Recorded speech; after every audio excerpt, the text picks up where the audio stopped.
என் ஜனமாகிய நீங்கள் சோர்ந்து போகாதீர்கள். விசுவாசத்தோடு சொல்லுங்கள், தேவரீர் நீர் எனக்கு செய்ய நினைத்த காரியம் ஒன்றும் தடைபடாது.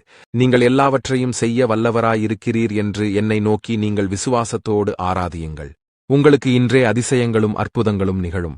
என் மகளே, என் மகனே, நீங்கள் ஏதோ ஒரு காரியத்தினை குறித்து கவலையாக இருக்கிறீர்கள். அது உங்கள் குடும்பத்தை குறித்தாக இருக்கலாம். அது உங்களுடைய பிள்ளைகளை குறித்ததாக இருக்கலாம். உங்களுடைய வேலையை குறித்ததாக இருக்கலாம். உங்களுடைய வியாபாரத்தினை குறித்ததாக இருக்கலாம். அது உங்களுடைய எதிர்காலத்தினை குறித்ததாக இருக்கலாம். உங்களுடைய தேவைகளை குறித்ததாக இருக்கலாம். இது மாதிரியான ஏதோ ஒரு கவலை என் ஜனமாகிய உங்களுடைய உள்ளத்தில் இருந்து கொண்டே இருக்கிறது.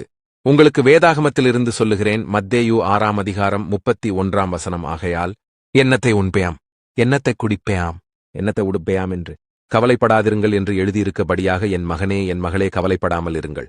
உங்களுக்கு வரக்கூடிய கவலைதான் உங்களுடைய அநேக வியாதிகளுக்கு காரணமாக அமைகிறது.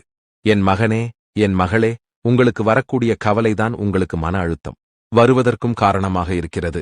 அதனால் நீங்கள் கவலைக்கு இடம் கொடுக்காமல் சந்தோஷமாக இருங்கள்.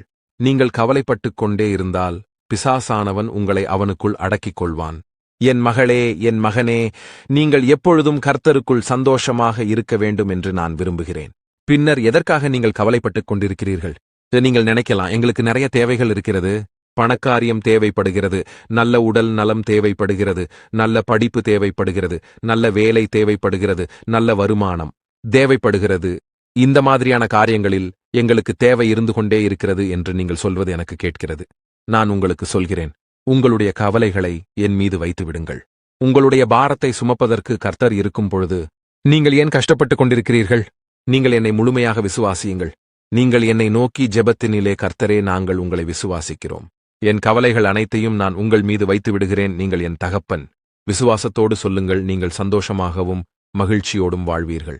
இன்றோடு உங்களுடைய வாழ்க்கையில் இருந்து கவலைகள், கஷ்டங்கள் அனைத்தும் எடுக்கப்பட்டு விடும் என்று கர்த்தராகிய நான் வாக்கு கொடுக்கிறேன்.